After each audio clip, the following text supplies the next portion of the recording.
I used to work in cycles, and they went as long as 13-week cycles. I would go 6 weeks. I mean, 5 weeks on, then a light week, and then a 5-week bout, and then a testing week. I saw in powerlifting that was really stretching it out too far.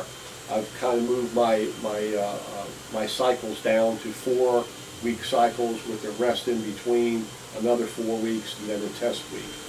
So how I set my workouts up is somewhat different than I have in years past. Yeah, we're talking about the use of cycles in training, which has a built-in rest in it, mid-cycle, and then of course after the last 4 weeks of training we test or compete, and then we would take a week completely off and just go swimming and relax. I think recovery becomes much more important as you become older, but recovery, even to a young guy, done in the right way, is very, very important. You want to keep those muscles stretched and supple, i.e. warming up and warming down. You do on your off days want to do things just stretching and relaxing. You have to deload your mind as well to be able to come back and fight again. You can't fight every day. So the rest and recuperation is probably almost half of your training. And I've heard that from world's record holders, and I'm going, what are you trying to get out of something? But no, when they sat down, you got to listen to me. Yes, you have to train hard, but you need to train hard at certain times, and other times you have to rest hard and keep that cycle going. Yes, you have to stimulate that muscle every 72 hours in some way to keep it from atrophying.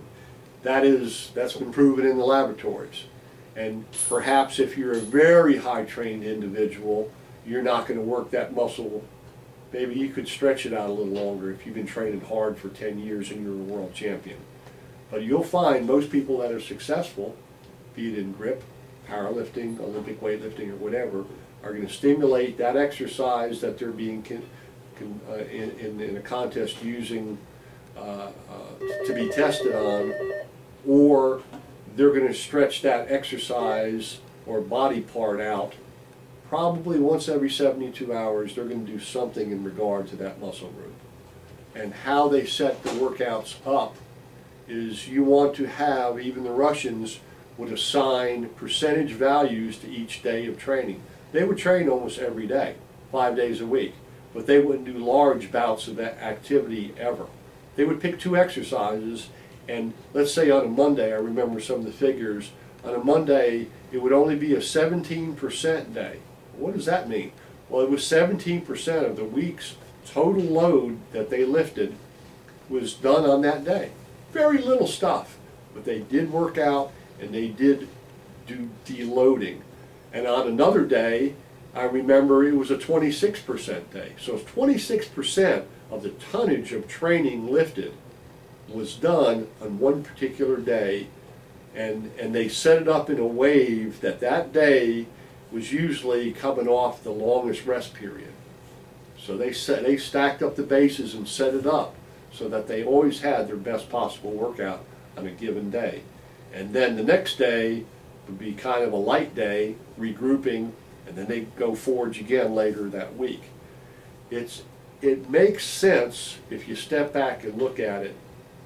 What is the right way to go about this? Everyone has an opinion, but really what holds water? What makes sense? Recuperation, you have to feed the engine, you have to rest, oh, not the engine, you got to feed the horse, you got to work the horse, you got to rest the horse.